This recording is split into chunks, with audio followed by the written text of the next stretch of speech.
Salvemos a espécie humana. Salvemos o planeta. São coisas que eu já ouvi desde 1972, quando numa revista chamada na época Problemas Brasileiros, publicada pela Escola Superior de Guerra, estava lá, a capa da revista era o planeta Terra. E em cima havia a manchete: salvemos a nossa nave. Comparavam o planeta Terra a uma nave espacial. E como se nós tivéssemos que cuidar do nosso planeta, como os astronautas têm que cuidar de uma astronave. Então se fazia os cálculos do que nós tínhamos armazenado, o que nós tínhamos dentro da nossa nave, para garantir a continuidade da viagem. Bem, de lá para cá, esses temas, então se avisava que se nos próximos 30 anos, isso é, de 70, 80, 90,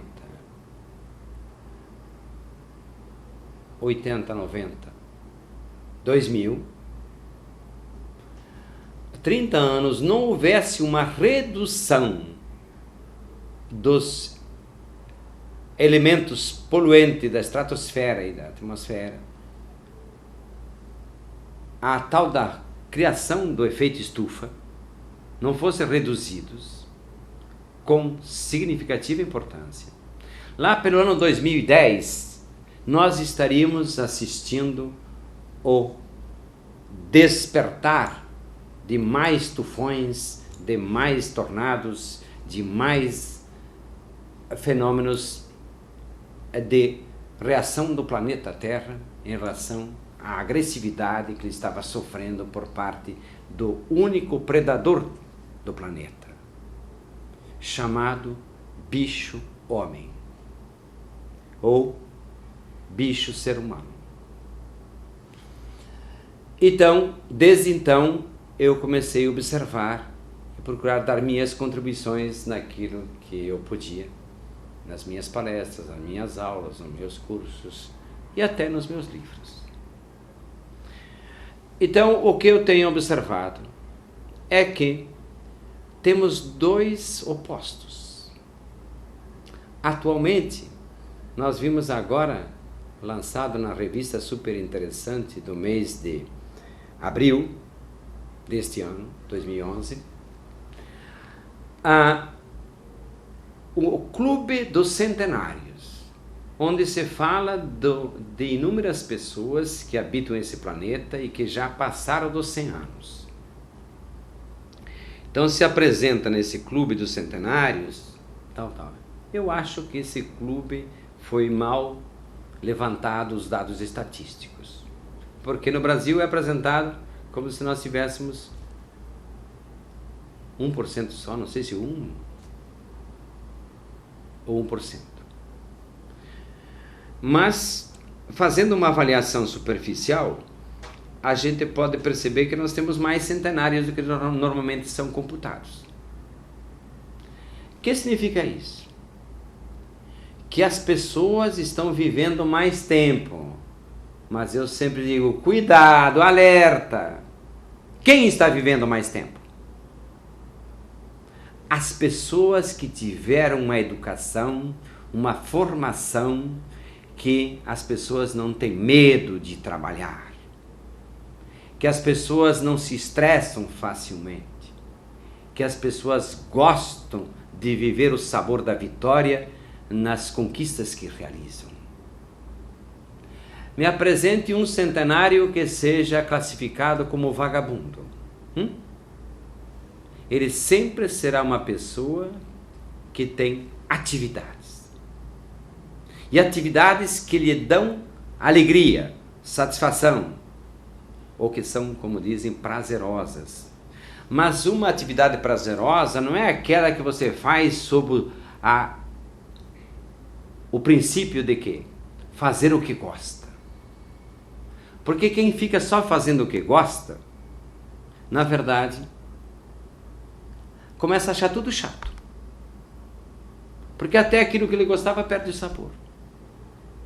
Nós temos que aprender, eu digo, o ser humano, mais do que aprender a fazer o que gosta, porque fazer o que gosta qualquer bicho faz, temos que aprender a gostar do que é preciso ser feito.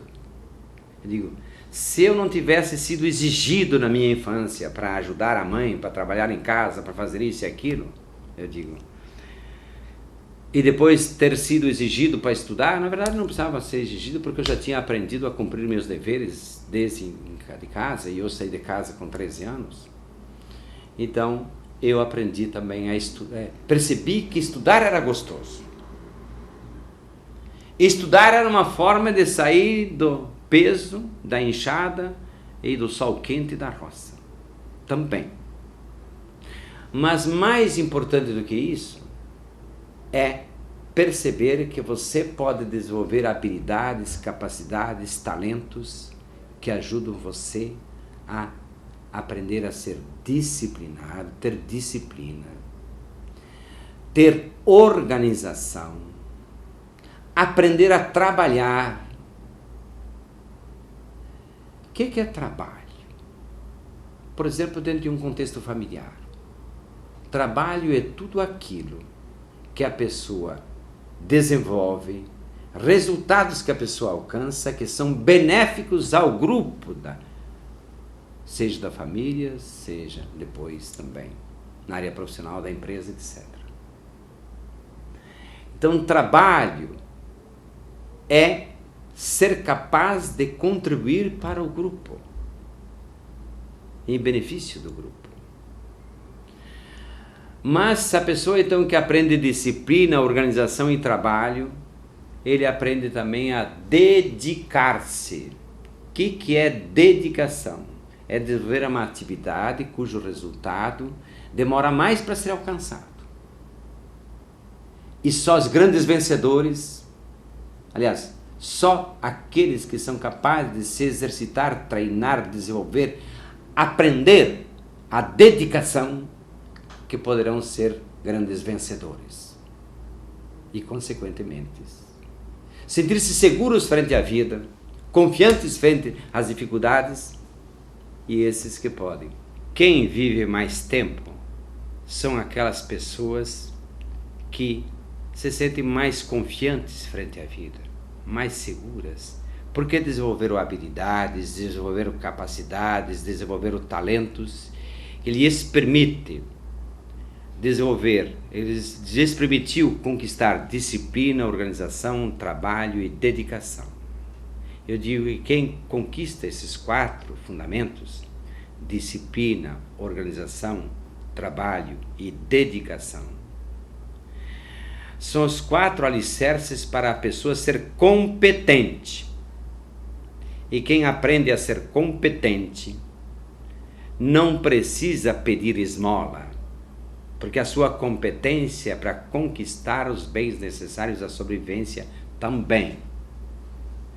E muito menos precisa roubar. Todo ladrão, seja de colarinho branco ou de calça rasgada, todo ladrão, ele faz uma declaração aberta da sua incompetência. Para quem é competente para conquistar os bens necessários da sua sobrevivência, não precisa pedir esmola e muito menos roubar. É pessoa de caráter, sabe o que quer. E os nossos jovens hoje, muitas crianças hoje, estão carentes desse processo de aprendizagem. Se fica falando demais que tem que fazer o que gosta, se bota muita mão na cabeça. Por que nós temos hoje tantos drogados? Por que temos hoje tantos criminosos, desde o pedófilo ao assassino e até ao suicida? Porque, na verdade, as pessoas não aprenderam a descobrir os seus talentos, desenvolver suas capacidades, descobrir que eu posso. Então eu costumo sempre dizer que uma praga das grandes que faz isso chama-se esmola. E modernamente a esmola é apresentada sob um outro pacote, que é a superproteção. Superproteger um filho, facilitar para um aluno os resultados, tudo isso é rebaixar a pessoa, é esmagar as suas possibilidades de ser vencedor, de aprender a conquistar, de descobrir que ele é capaz, de desenvolver habilidades e talentos. A educação precisa mudar de rumo na sua essência, porque não venha dizer que precisa mais polícia. O problema da segurança está muito mais dentro das casas e dentro das escolas do que na rua. Se nós tivermos bons professores que ensinam o estudante a aprender de verdade, que ensinam o estudante a ser vencedor, que ensinam o estudante a desenvolver seus talentos, suas capacidades, aí nós teremos pessoas que não vão precisar apelar para a estupidez do roubo, para a estupidez da bandidagem, para garantir o pão nosso de cada dia, para se achar importante. Veja, eu digo, se premia demais os bandidos, também tem esse lado. Por quê? Abre uma televisão, liga um rádio, abre um jornal, o que você vê? As homenagens aos bandidos. Eles que estão na mídia, eles que estão no foco da atenção. Eu já tive a oportunidade de conversar com bandidos. E qual que é o seu relato? Quando a pessoa se sente revoltada. Eu vou matar, porque assim eu fico na mídia, eu apareço, eu vou ser capa de jornal, pelo menos depois de morto, pô. Porque a pessoa não aprendeu a estar na capa de revista pelas suas realizações, pelas suas conquistas, pelo seu desempenho. E porque nas escolas não se premia os melhores. Porque nas empresas não se premia os bons funcionários. Se houver empresas que fazem isso, parabéns, e vamos ver que lá não sai ladrão. Até essas empresas são menos assaltadas. Porque quantas empresas são assaltadas porque quem dá a dica para o ladrão, para o bandido, é alguém de dentro da empresa. Tempo atrás havia um banco em Santa Catarina que era muito assaltado. Por quê? Porque dentro do banco tinha quem fornecia as informações para os bandidos do lado de fora. Não veio falar para mim que não é isso. Por quê? Porque são pessoas que se sentiam frustradas e que jogavam a culpa nos outros. Porque ele não foi treinado a vencer. Não foi treinado a desenvolver, produzir resultados que lhe fossem benéficos e que ao mesmo tempo ele visse que aquilo que eu fiz, eu ganhei uma nota boa na escola, a mamãe ficou contente, o papai ficou animado, a vovó me deu um beijo. Isso que nós temos que resgatar de novo. A valorização, a premiação dos resultados. Porque só quem produz resultado positivo merece viver nesse planeta. E não aquele que é chupim, não aquele que só está aí para sugar, não só aquele que está aí só para receber.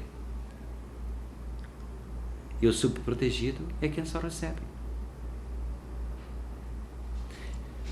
Vamos avaliar como são as pessoas que caíram nas drogas, por exemplo.